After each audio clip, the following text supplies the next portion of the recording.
तो अभी आप देखेंगे कैसे एक गुरु अपने शिष्य को शुद्ध भक्ति का उपदेश देते हैं और वो उसे किस प्रकार समझता है। हरे कृष्णा। तो एक समय एक गांव में एक गुरु थे और उनके एक शिष्य थे। तो गुरु अपने शिष्य को भक्ति, भजन और भगवत गीता की शिक्षा प्रदान करते हैं। तो देखो जगन्नाथ दास ब्रह्मचारी, तो ऐसा है कि मैं तो प्रचार में जा रहा हूँ, तो तुम रोज सुबह मंगल आरती और डेली 16 वाला जप और प्रतिदिन ये भगवत गीता का अध्ययन जरूर करना, अगर अपना कल्याण चाहते हो तो। ठीक है? जी गुरु महाराज, जो आप कहें। ठीक है, और मैं प्रचार से फिर आऊंगा। ठीक है? जी गुरु महाराज।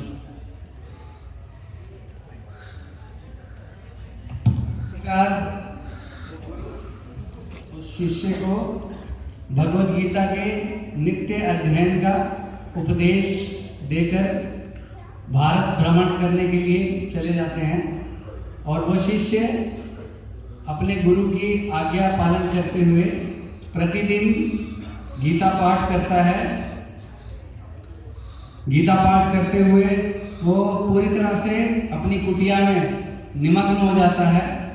लेकिन जिस प्रकार कलयुग बढ़ता जा रहा है, भजन में कुछ ना कुछ तो बाधा आती है, तो उसके भजन में भी बाधा आने लगी और उसकी कुटिया में चूहों की समस्या बढ़ गई और चूहे उसकी गीता को काट देते थे, उसकी धोती को काट देते थे, जिससे उसके गीता पाठ में बहुत व्यवधान आ गया।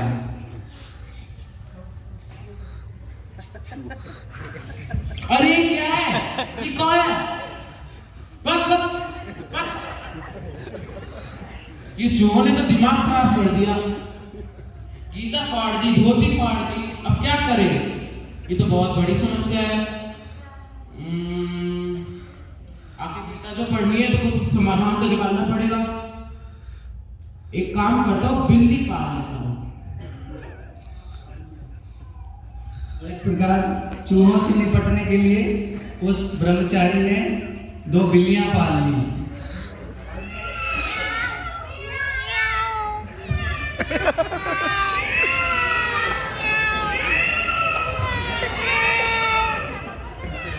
तो उन बिल्लियों के आतंक से वो चूहे तो भाग गए। बिल्लियों के आतंक से चूहे उस कुटिया से भाग गए और चूहों की समस्या का समाधान हो गया। लेकिन जैसा कि भौतिक संसार है, तो एक समस्या खत्म होती है तो दूसरी नई समस्या खड़ी हो जाती है। तो अब उस ब्रह्मचारी के पास दूसरी समस्या थी उन बिल्लियों के मेंटेनेंस की समस्या। तो वो चिंता करने लगा कि क्या किया, ये लोग इतना म्याऊं म्याऊं क्यों कर रही है? पक्का इन्हें कुछ चाहिए। बिल्ली को चाहिए होता है दूध, तो दूध के लिए मुझे गाय का प्रबंध करना पड़ेगा, तो एक गाय पाल लेता हूं। तो इस प्रकार बिल्लियों की परेशानी को दूर करने के लिए वो ब्रह्मचारी एक गाय पाल लेता है। अपनी कुटिया में एक गाय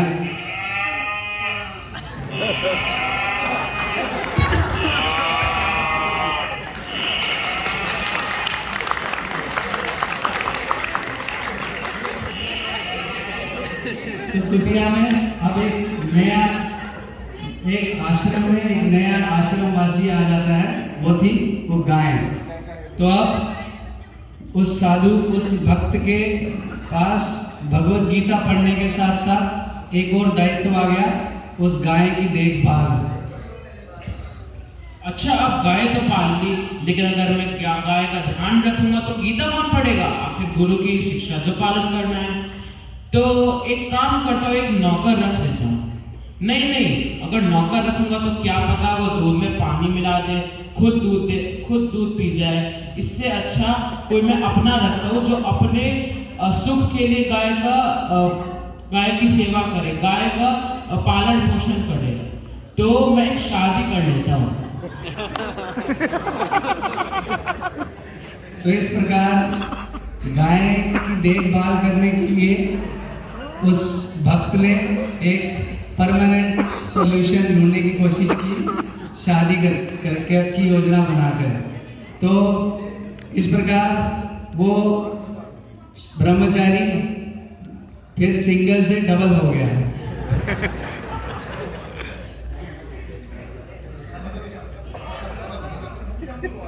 तो समय से उस भक्त का विवाह हो गया और उसका भजन घट गया और वजन बढ़ गया।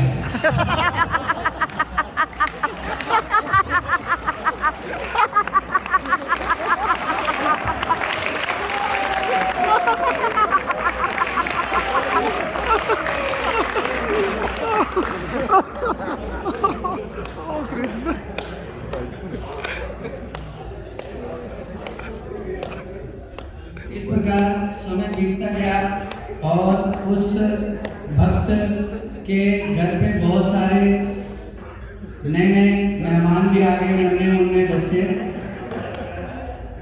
और इस प्रकार वो अपने परिवार की देखभाल में लग गया और उसका आश्रम, उसकी कुटिया एक बहुत बड़े मठ का रूप ले ली।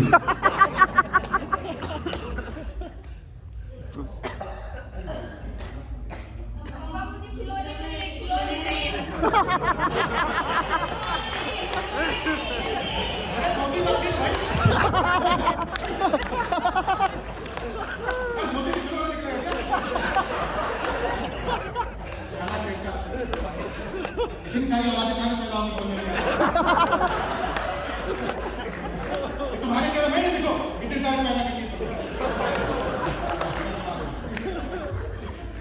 क्यों ना आटो मेरे लाल पीले लालों को सब अच्छे ही। ये अच्छे हैं तो खराब कौन होता है? आप घर बैठे खाते रहते हो, कितने मोटे हो गए गेंडे जैसे। चिंता करते हो नहीं।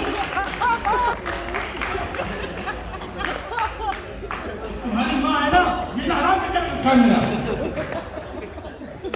इसे तो बोल नहीं पाता हूँ। तुम लोग सही से रहा करो, मैं तो पिटाई करके तुम्हारी हालत खराब कर दूंगा। फिर आ जाते हैं। खाने पीने आके खिलाना चाहिए।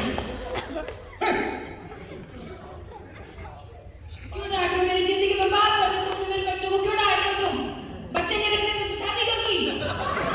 शादी करके तो सर भेजा फोड़ लिया मैंने। अभी क्या करूं, पालना पड़ेगा सबको। यही तो मेरा जीवन बर्बाद हो गया।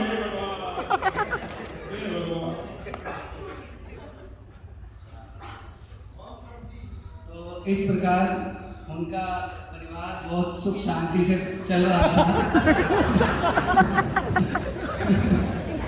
तो कुछ समय पश्चात समय बीतता गया और उनका परिवार भी हंसी खुशी सुख से बीतता चल रहा था।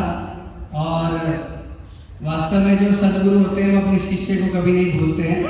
तो गुरुजी पूरा भारत भ्रमण करने के बाद अपने उस सत शिष्य को मिलने के लिए, उसका भजन का देख रेख करने के लिए फिर से उस गांव की ओर आगे बढ़ते हैं।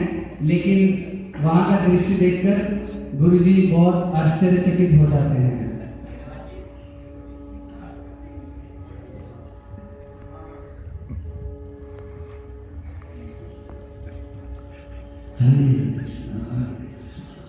अरे रास्ता तो वही लगता है। यहाँ पर तो कुटिया था, यहाँ कैसे बन गया? अरे ये रास्ता तो वही है, ये जामुन का पेड़ भी वही है, यहाँ तो कुटिया था। अरे गुरुजी, गुरुजी।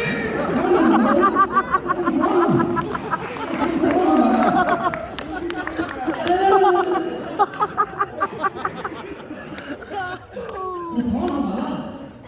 गुरुजी, जगन्नाथ।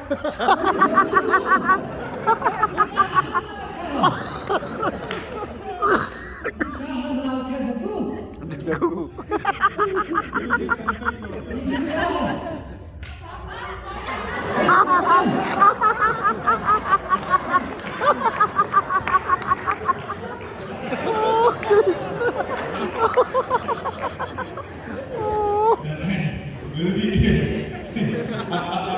नहीं गुरुजी। हमने कहा महात्मा के हैं। हाँ हाँ गुरुजी, ये भी अपनी है।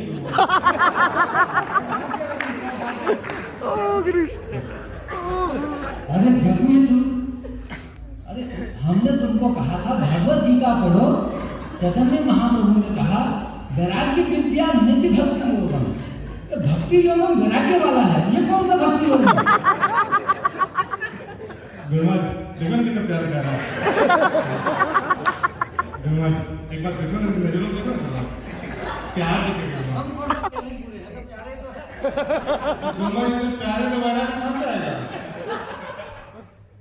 बेटा हम आपको कहा था भगवत गीता पढ़ने के लिए, तो ये क्या है? संसार है, गीता संसार है। वो गीता पढ़ते पढ़ते पढ़ते संसार बच गया, गीता संसार बच गया।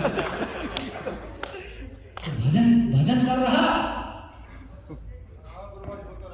कितने बजे, सुबह कितने बजे उठे? गुरुमाज वो छोटा वाला 11 नंबर का है ना, वो छोटा है गुरुमाज, तो बहुत रोता है रात में। रोता है नहीं रोता गुरुमाज, वो पत्नी बोलती संभालो उसको। अब हम क्या करें गुरुमाज, तो उठे नहीं उठते। सुबह मंगल आरती किया? गुरुमाज नहीं।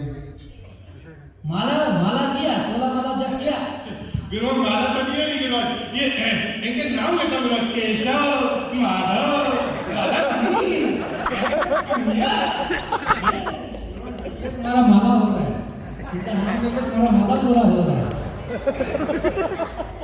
तुम कहना क्या चाहते हो, करना क्या चाहते हो? गुरुमाज गुरु महाराज, हाँ क्या गुरु महाराज, क्या गुरु महाराज,